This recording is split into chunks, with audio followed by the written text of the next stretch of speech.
Hello Capricorn, ito yung reading mo for the rest of February hanggang katapusan yung mga natitirang days ng February. Maraming salamat sa lahat ng nag-subscribe sa ating YouTube. Na-reach natin yung 39k subscribers. Sa mga patuloy na sumusubaybay, sumusuporta sa ating mga readings. Sa lahat ng nag-subscribe, thank you. Sa mga hindi pa po nakasubscribe, don't forget to subscribe. Pa-like and follow na rin po yung ating Facebook page.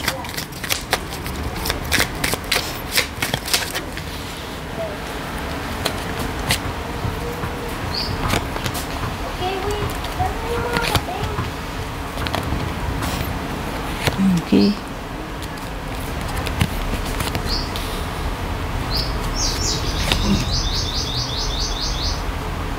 Taurus, Virgo, Capricorn energy, kapareho mo, Cancer, Scorpio, Pisces.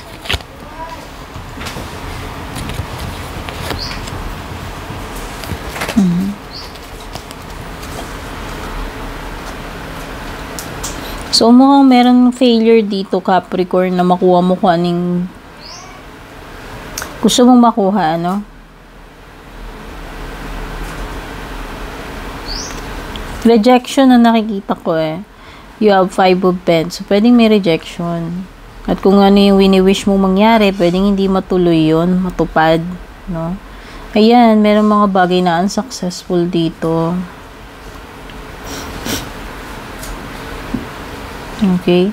May mga unexpected na problema darating. Ayan, meron kang power, no? Pwedeng iba may kinalaman sa money. Or kung meron kayong mga applications, yun nga, pwedeng may rejection dito, ano? Or kung naghahanap ka ng mga tutulong sa'yo, tatanggap, parang wala, no? Rejection.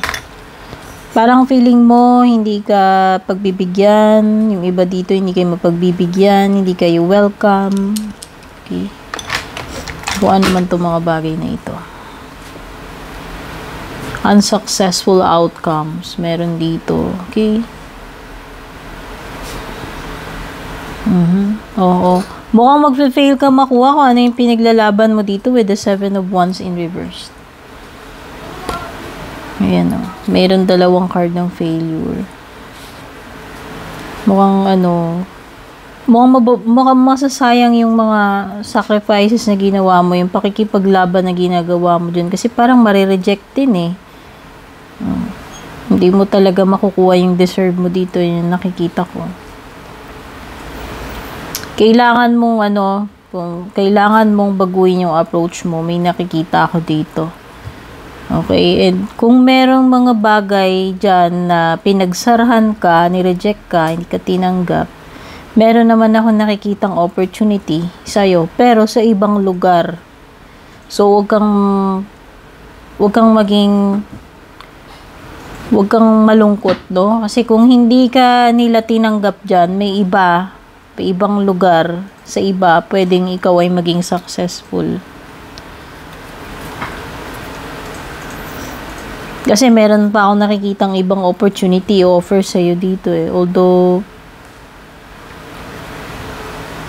wala eh. Nakikita ko mabagal yung progress dito with the Knight of Pentacles. Oo. Siguro baka kailangan mo makipagsapalaran sa ibang lugar. Ay, sorry, lumipad yung barawit.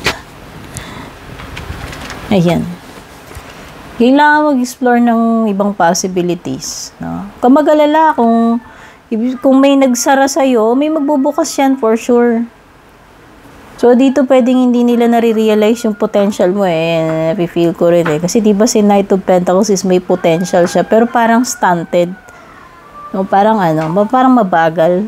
So, mo, kung hindi ka nila na-appreciate, for sure, may mga ibang makaka-appreciate sa'yo. And yun na nga, mukhang kailangan mong makipagsapalaran sa ibang lugar. No? Baka hindi dito yung swerte mo, yun lang ibig sabihin yan. Okay, may mga nga lang dito, ayan, may mga realizations, no? So, siguro, it's time to move forward na tanggapin mo itong mga changes na to.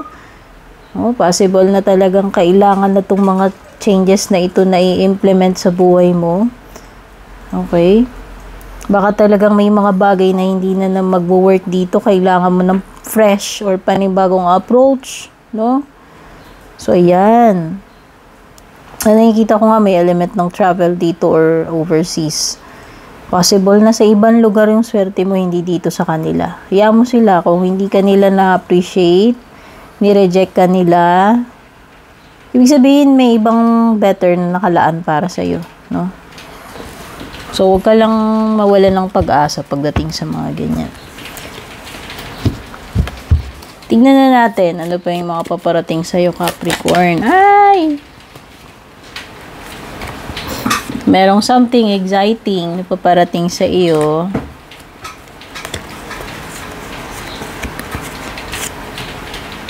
Oh, malapit ka na. Malapit mo nang maabot yung success eh.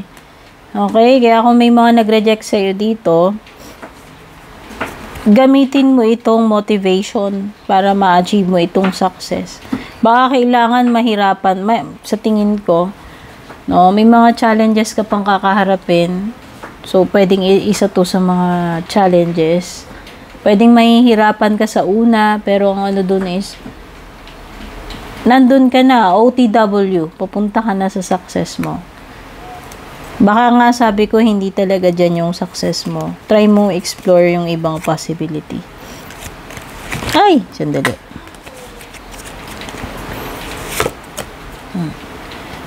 May humaharang eh. May humaharang dito sa ano mo eh, sa success mo.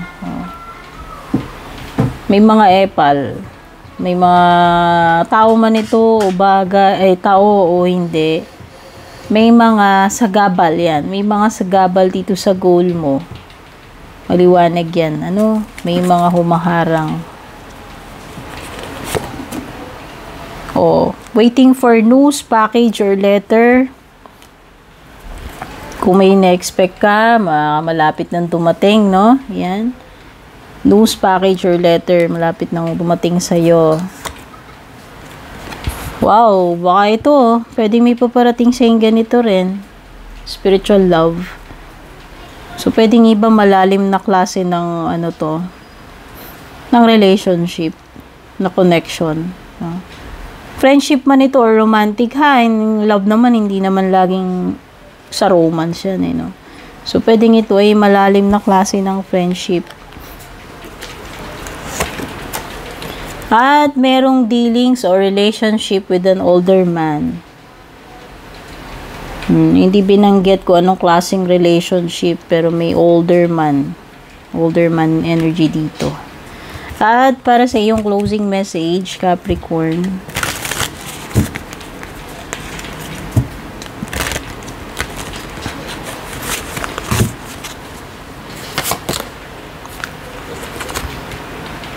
stillness, may you be here just as you are. Ibig sabihin, pagiging kalmado, pagiging resilient,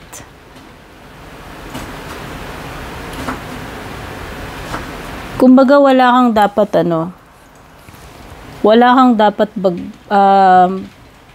ipag-alala, Capricorn, sa ngayon. Maging matatag ka lang, stay still sa kinaroroonan mo, sa kinatatayuan mo. Hindi mo kailangan magpanic or magmamroblema. Okay? Kailangan mo lang maging kalmado. Yun yung sinasabi sa iyo dito. Okay? Yan yung mensahe para sa iyo, Capricorn. Don't forget to like and share. Take care and God bless.